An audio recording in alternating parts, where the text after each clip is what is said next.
በቀደር ያለማመን ምልክት ስለሚሆን ከዛሊክ ሴት ልጅ ይበልጥ ከዚህ ነገር መራቅ መጠንቀቅ እንዳለባት ራሷን መቆጣጠር እንዳለባትም እንረዳለን። ይሄን ቃል ያስገቡት ለሴቶች ነው።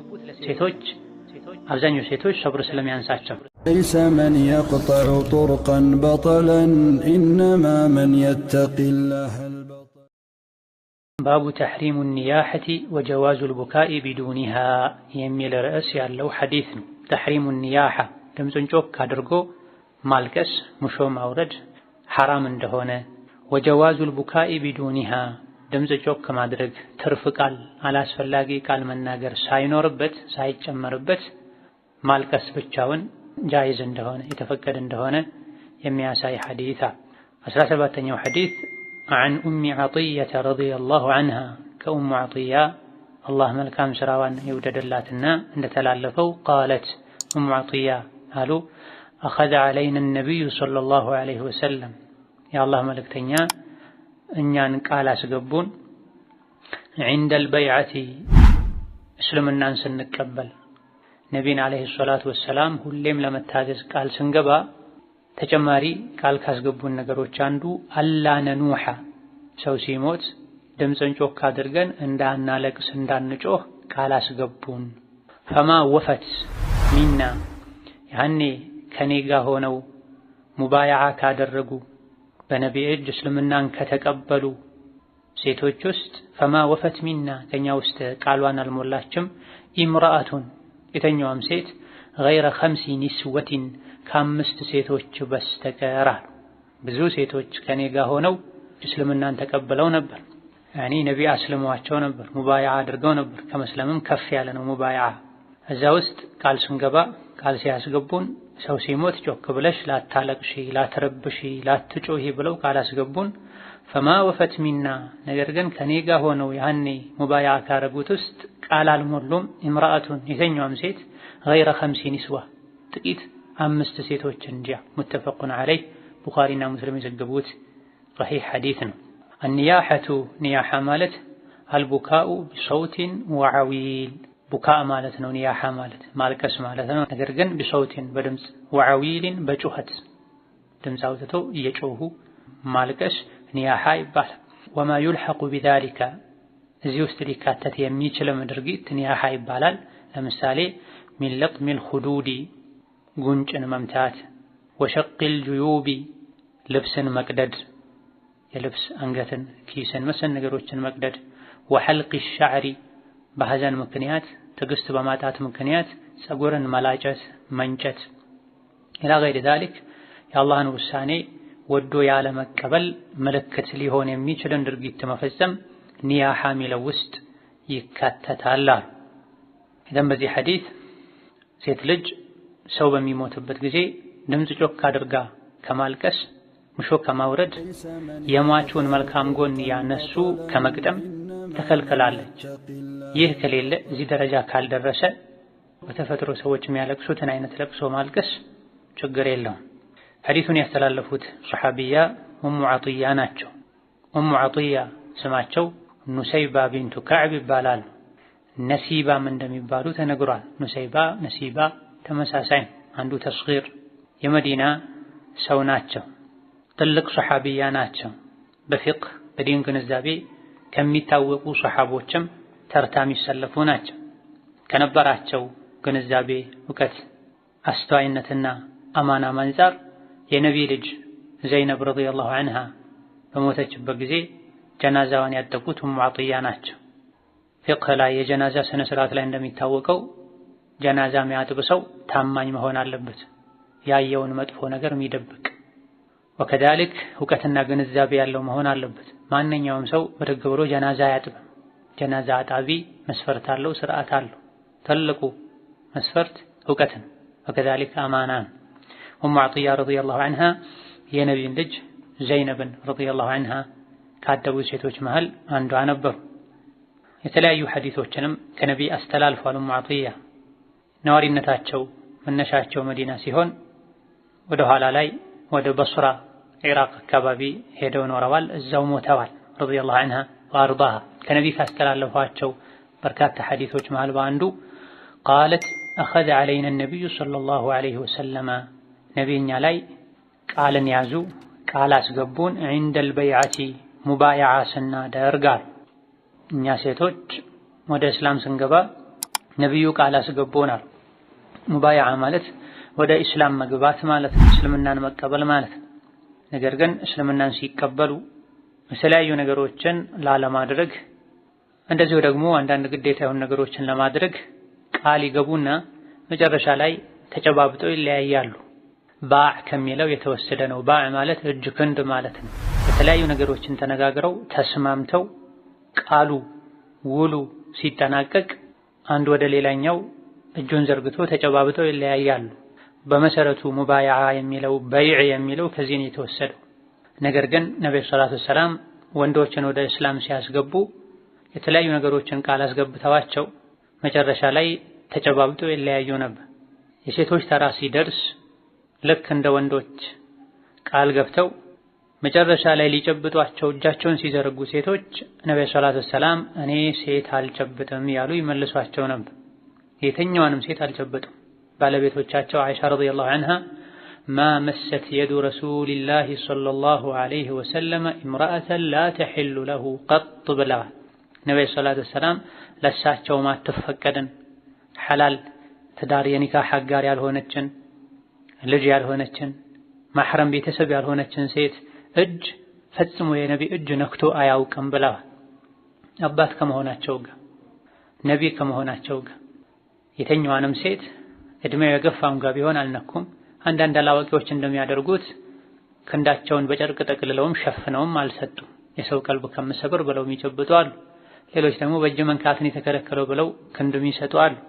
ሌሎች ደግሞ የልብ ንጹህነት ነው የሚታየው የሚሉ አሉ። ሌሎች እኚህ እናት ናቸው አያት ናቸው የሚሉ አሉ።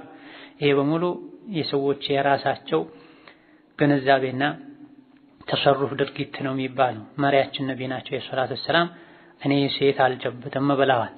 ታዲያ የሴቶች ዜጋ ለምን ሙባይዓ ተባለ በይዓ ለምን ተባለ? ቋንቋው በተለምዶ ቃሉ በዚህ መልኩ ስለሚገለጽ ነው። የግድ መጨበጥንም ያካትታል አይባልም። ግልጽ በሆነ ሐዲስ እኔ ሴት አልጨብጥም ብለዋል። ዑሙመን በይዓ ማለት ወደ እስላም መግባት እስላም ውስጥ ሲገባ የሚደረጉ ነገሮችን ማድረግ ማለት ነው። ዒንደል በይዓቲ ወደ እስላም ስንገባ በአላህ ላናሻርክ፣ የራሳችን ያልሆነን ልጅ የኛ ነው እንዳንል፣ የኛ የሆነን ልጅ የኛ አይደለም እንዳንል፣ ዝሙት እንዳንሰራ፣ ሁሌም በደስታም በችግርም ጊዜ በድሎትም በክፋትም ጊዜ ነቢይን ልንታዘዝ ኢላ ገይሪ ዛሊክ መሰል የሆኑ ቃላቶችን ጠቅሰው የተለያዩ ነጥቦችን አንስተው ቃል አስገብተውናል። በተጨማሪ ለሴቶች ደግሞ አላ ነኑሐ ድምፅን ጮክ አድርገን እንዳናለቅስ ሰው ሲሞት ቃል አስገቡን አሉ። ፈማ ወፈት ሚና ኢምራአ እዛ ቦታ ላይ እኔ ባለሁበት ነቢ ጋር ሄደው ቃል ከገቡት ውስጥ የተኛውም ሴት ማወፈት ቃሏን አልሞላችም አሉ።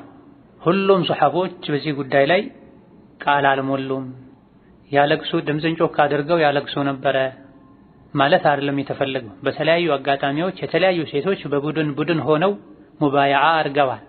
ከነዚህ ቡድኖች መሃል አንዱ ኡሙ ዐጥያ የነበሩበት ቡድን ነው።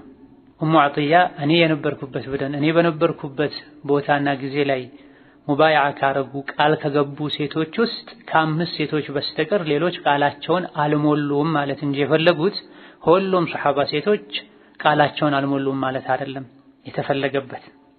ከማ ወፈት ተው የተባሉትን አልተውም፣ ራሳቸውን መቆጣጠር አልቻሉም።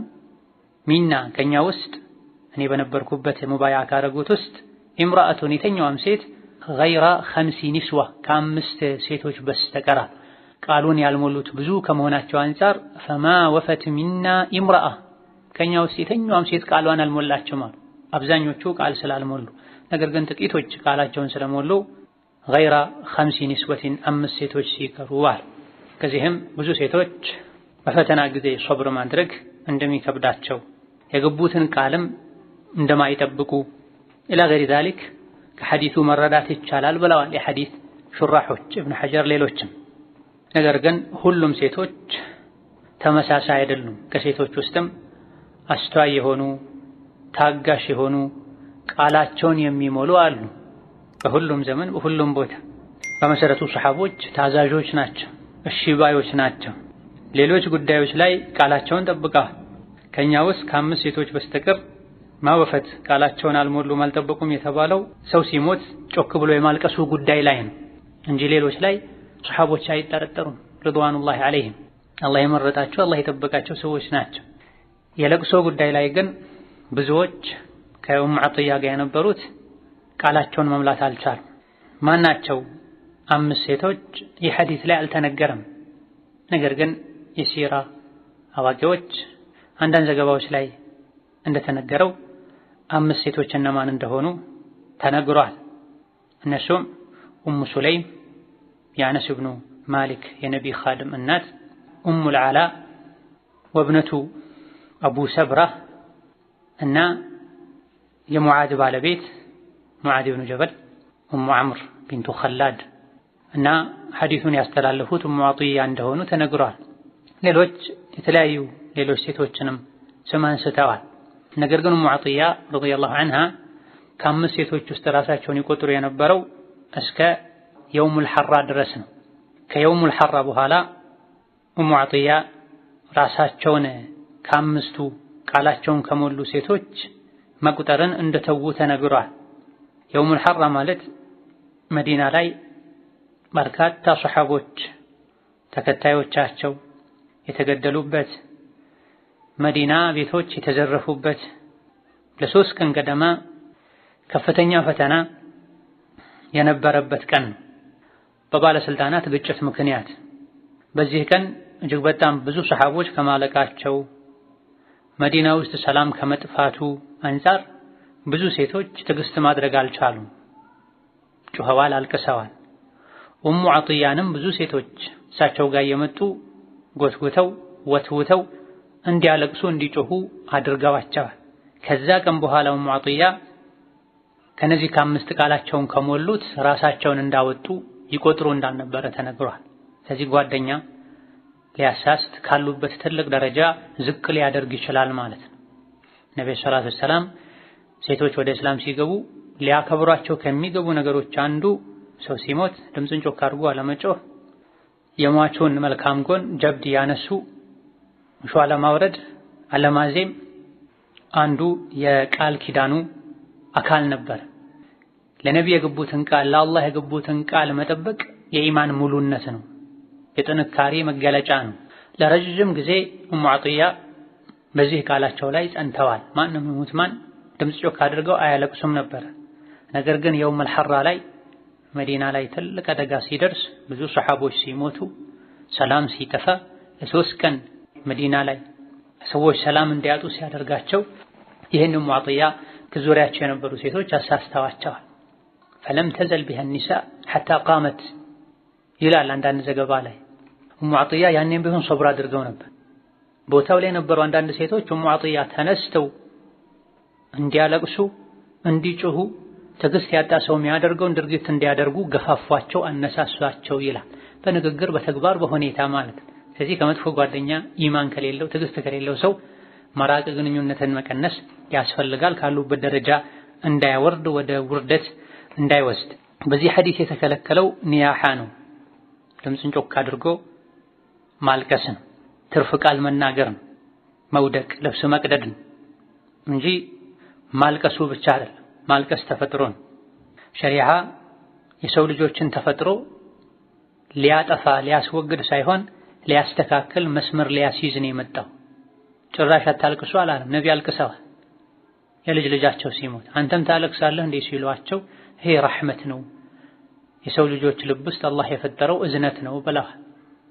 ልብ ያዝናል፣ አይንም ያነባል፣ አላህ የሚወደውን ነገር እንጂ አንናገርም ብለዋል። የልጅ ልጃቸው ሲሞት ልጃቸውን ሲሞት ካንተ በመለየታችን አዝነናል ኢብራሂም ሆይ ብለዋል። አላህ የሚወደውን ነገር እንጂ አልተናገሩም። አላህ የሚፈቅደውን ነገር እንጂ አላደረጉም። ከብዙ አላዋቂዎች በተቃራኒ አላህን ክፉ ቃል የሚያናግሩ አሉ። እሱን ለምን ገደልከው? አሁን መሞት ነበረበት ወይ? እሱ ሞት አይገባውም ነበር። ይሄ ሁሉ የጃሂል ንግግር ነው። አማኝ የአላህን ስራ የአላህን ጥበብ የሚያውቅ ረዲቱ ቢላሂ ረበን ነው የሚለው፣ ኢና ሊላሂ ወኢና ኢለይሂ ራጂዑን ነው የሚለው። ስለዚህ የሚያስወቅሰው የሚያስጠይቀው ማልቀሱ ብቻ ሳይሆን ትርፍ ቃል መናገሩን፣ የጃሂል ስራ መስራቱን፣ ከግድግዳ ጋር ከግንብ ጋር የሚጋጩ አስሬ የተነሱ መሬት ላይ የሚወድቁ የሚፈጠፈጡ ልብሳቸው የሚቀዱ ፀጉራቸው የሚነጩ አልፎ ሁሉ የሚላጩ የሐዘን ልብስ ብለው የሚለብሱ ይህን ድርጊት የሚፈጽሙ ብዙ አላዋቂዎች አሉ። ከዚህ በራቀ መልኩ ድምፅን ዝቅ አድርጎ መቆጣጠር ሁሉ ሊከብድ ይችላል። የቻሉትን ያክል ተቆጣጥሮ ዝም ብሎ ማልቀስ ችግር የለውም። ትርፍ ቃል ማውራቱ፣ የሟቹን ጀብድ መዘርዘሩ፣ መደረግ የሌለበትን ማድረጉ የሚያስወቅሰው ይሄ ነው። ወይላ በነቢይ ዘመን ሱሐቦች ሴቶች አልቅሰዋል። በታቢዒዎች በሱሐቦች ዘመንም አልቅሰዋል። ትልልቅ ሱሐቦች ለቅሶ ቤት ሲሄዱ ቤት ውስጥ የሚያለቅሱ ሰዎችን ድምፅ ይሰሙ ነበር። ነቢይ ከሱሐቦቻቸው ጋር ቁጭ ባሉበት ቤት ውስጥ የሚያለቅሱ ሴቶችን ድምፅ ይሰሙ ነበር። ዑመር ረዲየላሁ ዐንሁ አርዳህ ዝም ለማስባል ሲሄዱ ተዋቸው፣ አሁን ነው ገና ሟቻቸውን ያጡት፣ አዲስ ነው መቋቋም አይችሉም ብለዋቸዋል። ስለዚህ በፍላጎት ሆን ተብሎ ድምፅን ጮክ አድርጎ ማልቀሱ፣ ትርፍ ቃል መናገሩ ያስወቅሳል። ለመቆጣጠር ስሜትን ለመቆጣጠር ድምፅን ዝቅ ለማድረግ እየጣሩ ከአቅም በላይ ሆኖ በሚከሰተው ነገር አላህ አይጠይቅም። ሆኖም ግን ሁሌም ሰብር ማድረግ፣ ሁሌም አላህን ተባረከ ወተዓላ ማስታወስ የኢማን ጥንካሬ ምልክት ነው። ከዚህ ሐዲስ ሴት ልጅ ወንድም ጭምር ሰው ሲሞት ትርፍ ቃል መናገሩ አላስፈላጊ ድርጊት ውስጥ መግባቱ ሐራም እንደሆነ፣ ነገር ግን ሐዲሱ ላይ መጨረሻ ላይ አልቡካኡ ቢሰውቲን ወዐዊልን ወማ የልሐቁ ቢዛሊከ ሚን ለጥሚን ሊልኹዱድ ጉንጭን መምታት፣ ልብስን መቅደድ፣ ፀጉርን መላጨት መሰል ነገሮች ሳይኖሩ ተፈጥሯዊ የሆነ ለቅሶ ችግር እንደሌለው ከሐዲሱ እንረዳለን። ለምንድን ነው ኒያሃ የተከለከለው? ድምፅን ጮክ አድርጎ ማልቀስ፣ የሟቹን ጀብድ እየዘረዘሩ ማዜም ኢላ ገይሪ ዛሊክ ልብስ መቅደድ የተከለከለው ሰብርን ስለሚጻረር ከትዕግስት ጋር ስለማይሄድ ሐዘንን ስለሚያባብስ ነው። በቀደር ያለማመን ምልክት ስለሚሆን ወከዛሊክ ሴት ልጅ ይበልጥ ከዚህ ነገር መራቅ መጠንቀቅ እንዳለባት ራሷን መቆጣጠር እንዳለባትም እንረዳለን። ይሄን ቃል ያስገቡት ለሴቶች ነው። ሴቶች አብዛኛው ሴቶች ሰብር ስለሚያንሳቸው هذا والله تعالى أعلم። የዛሬ ደርሳችን እዚህ ያበቃል። السلام عليكم ورحمة الله وبركاته።